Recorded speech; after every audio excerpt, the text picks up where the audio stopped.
Explicit material has become a very dangerous thing in our society today.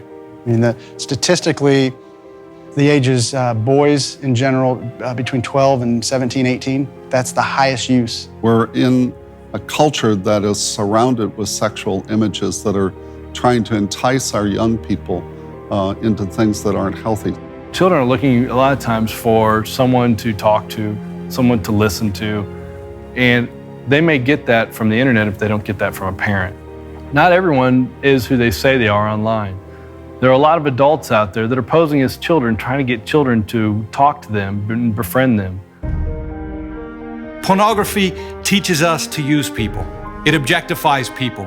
And as a result, pornography is destroying marriages and families and robbing children of the chance just to be children. When it comes to children's development and explicit imagery, one of the things that we see most frequently is there's a developmental incongruence. Children are seeing explicit materials at a time when they're not capable of really understanding what's taking place. When I first learned that Charlie had been exposed to such explicit material, I was very sad.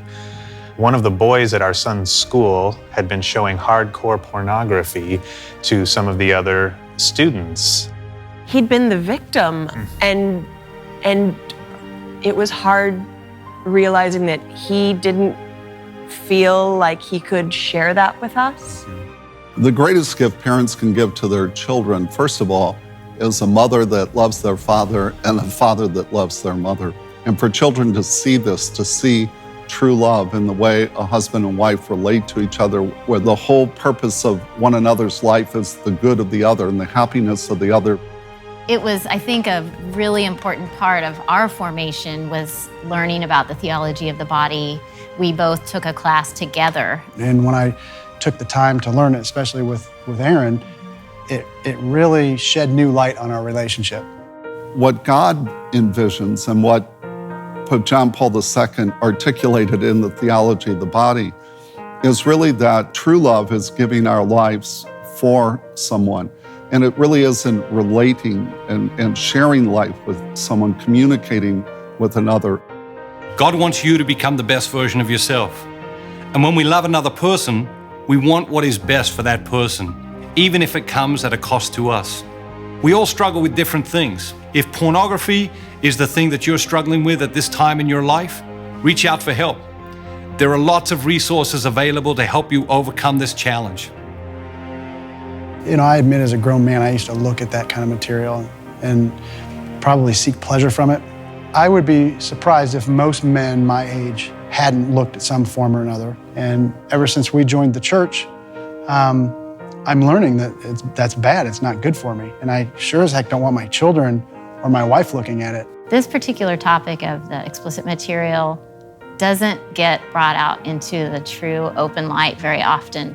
I think we have this mythology in the church that if we talk about sexuality, then somehow our children will go and explore the things that we've been talking about. I think that myth is fundamentally unfounded. Our sexuality is a beautiful thing. The Catholic Church has always boldly announced that our sexuality is an incredible gift from God. You know, a lot of parents think they dread talking to their children about these issues, and so they might make it through one talk and one conversation and think, oh, we don't have to talk about that anymore. Kids are open, they're honest. If we can be comfortable enough to ask the questions and delve a little deeper, they will answer. If you think you need help with an addiction or you need help with your marriage, the church has resources available to help you. It is not a sign of weakness to ask for help. It's a sign of grace and wisdom. Don't turn your back on God and the best version of yourself. Decide right now that today is the first day of a new beginning for you, your marriage, and your family.